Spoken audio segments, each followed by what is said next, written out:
Sebab yang pertama adalah kebutuhan dan kelangkaan. Kebutuhan adalah segala sesuatu yang harus dipenuhi agar manusia dapat tetap bertahan hidup. Macam-macam kebutuhan dibagi menjadi 4. Yang pertama, kebutuhan berdasarkan tingkat kepentingannya. Ada kebutuhan primer, sekunder, dan tersier. Yang kedua, ada kebutuhan berdasarkan waktu pemenuhannya. Pertama, ada kebutuhan masa sekarang dan kebutuhan masa yang akan datang. Yang ketiga, ada kebutuhan berdasarkan sifatnya, yaitu kebutuhan rohani dan kebutuhan jasmani. Yang keempat adalah kebutuhan berdasarkan subjeknya, yaitu kebutuhan individu dan kebutuhan kelompok. Kemudian ada faktor yang mempengaruhi kebutuhan. Pertama, ada faktor lingkungan, faktor agama, faktor usia, faktor pendapatan. Kemudian ada faktor kemajuan peradaban. Selanjutnya adalah alat pemuas kebutuhan. Itu dibagi menjadi 3. Pertama, alat pemuas kebutuhan berdasarkan hubungannya dengan benda lain, yaitu ada benda substitusi atau benda pengganti dan benda kontemporer atau benda pelengkap. Yang kedua, ada alat pemuas berdasarkan tujuannya, yaitu benda produksi dan benda konsumsi. Yang ketiga, ada alat pemuas berdasarkan cara memperolehnya, yaitu ada benda yang tidak membutuhkan pengorbanan dalam memperolehnya. Yang kedua, ada benda bebas atau yang tidak membutuhkan pengorbanan.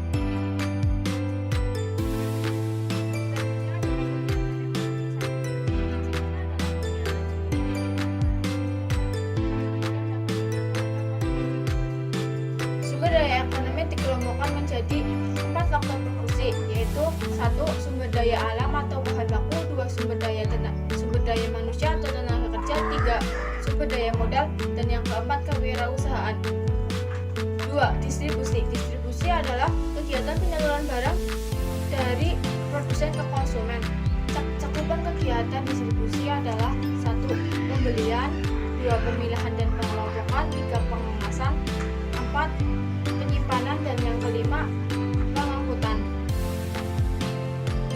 Sistem distribusi yang biasa dilakukan adalah 1. Sistem distribusi langsung, 2. Sistem distribusi semi langsung, dan yang ketiga sistem distribusi tidak langsung. 3. Konsumsi adalah kegiatan yang mengurangi nilai guna barang yang dilakukan oleh individu atau kelompok untuk memenuhi kebutuhannya.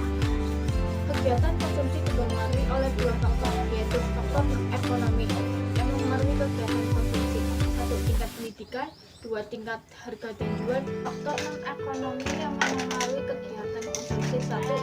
Jumlah tanggungan keluarga, 2. Tingkat pendidikan, 3. Tempat tinggal, dan yang keempat lingkungan sosial, budaya, agama, dan adat istiadat.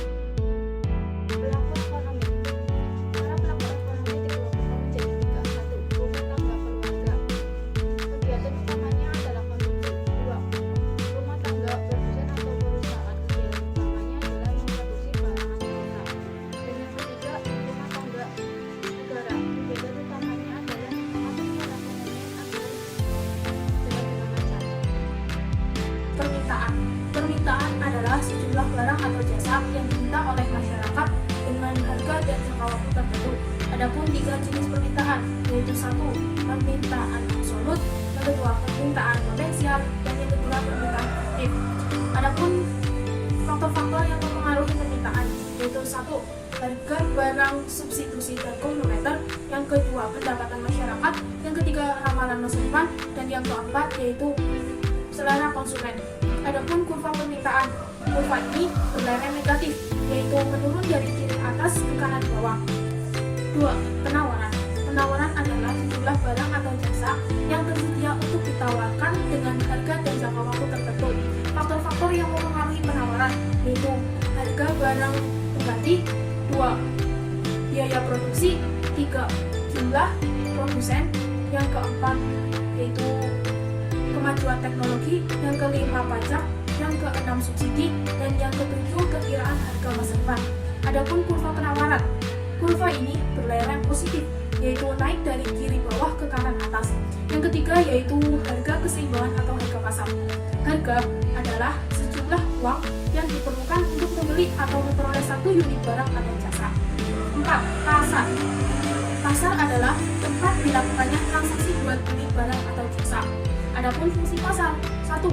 Fungsi distribusi, 2. kedua, fungsi pembuat harga. Yang ketiga yaitu fungsi promosi. Adapun macam-macam pasar, yaitu satu, pasar berdasarkan wujudnya, yaitu ada pasar konkret atau nyata dan pasar abstrak. Yang kedua yaitu pasar berdasarkan jenis barangnya, yaitu ada pasar konsumsi dan pasar produksi. Yang ketiga yaitu ada pasar berdasarkan jangkauan luas atau distribusinya, yaitu ada pasar lokal, pasar nasional, pasar regional, pasar internasional, dan pasar temporer. Yang keempat yaitu pasar berdasarkan transaksinya, yaitu ada pasar internasional dan pasar modern. Yang kelima yaitu pasar berdasarkan waktu penyelenggaraannya, yaitu ada pasar harian, pasar mingguan, pasar bulanan, pasar tahunan. Yang keenam yaitu ada pasar berdasarkan jenis dagangannya, yaitu ada pasar umum, pasar khusus, dan pasar tempel. Yang ketujuh yaitu ada pasar berdasarkan strukturnya, yaitu ada pasar persaingan sempurna dan pasar persaingan tidak sempurna. Inflasi sebagai pemerosotan nilai yang kertas karena banyaknya dan cepatnya uang kertas beredar sehingga menyebabkan naiknya harga barang atau jasa. Adapun faktor-faktor inflasi yaitu satu, tinggi permintaan, dua, meningkatnya biaya produksi, yang ketiga, bertambah banyaknya yang beredar, yang keempat, perilaku masyarakat, yang kelima, struktur ekonomi yang kaku, yang keenam, kekacauan ekonomi dan politik, yang ketujuh yaitu keputusan perusahaan, yang kedelapan yaitu utang nasional, dan yang kesembilan yaitu faktor luar negeri. Adapun macam-macam inflasi yaitu satu, inflasi berdasarkan tingkat keparahannya, yaitu ada inflasi rendah, inflasi sedang, inflasi tinggi, dan inflasi sangat tinggi. Yang kedua yaitu inflasi berdasarkan sifatnya, yaitu ada inflasi merayap, inflasi menengah, dan inflasi tinggi.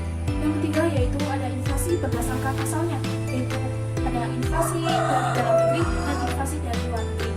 Adapun dampak inflasi yaitu satu, penurunan nilai mata uang, yang kedua penurunan kesejahteraan masyarakat, yang ketiga distribusi ekonomi yang memburuk, dan yang keempat yaitu peningkatan tingkat suku bangsa, dan yang kelima yaitu distribusi ekonomi yang tidak merata.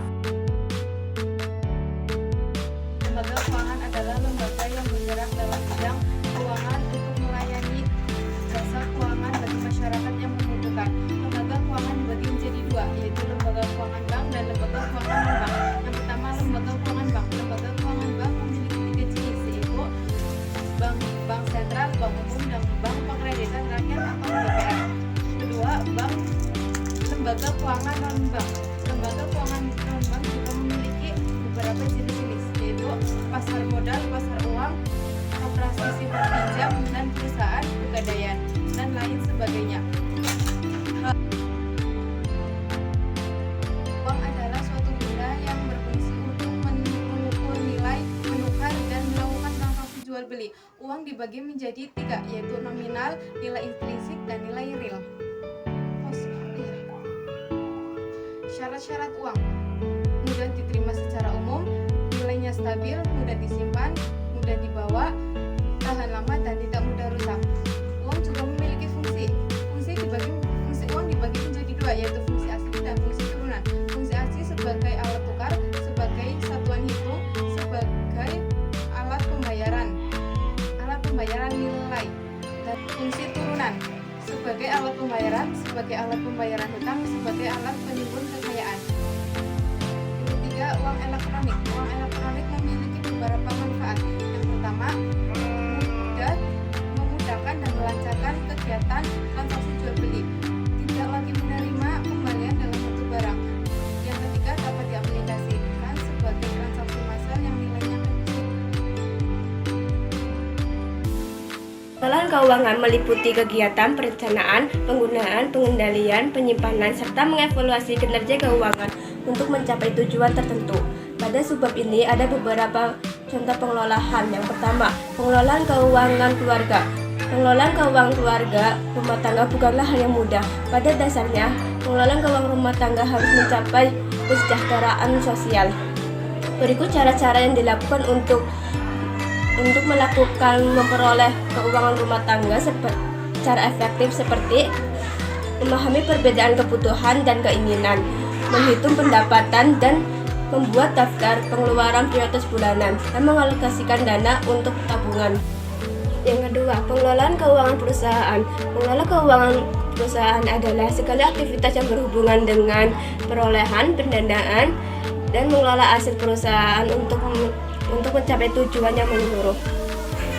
Di pengelolaan keuangan perusahaan terdapat pendapatan, pengeluaran, beban perusahaan, yaitu ada pendapatan perusahaan jasa, pendapatan perusahaan dagang, dan beban usaha. Fungsi pengelolaan keuangan perusahaan.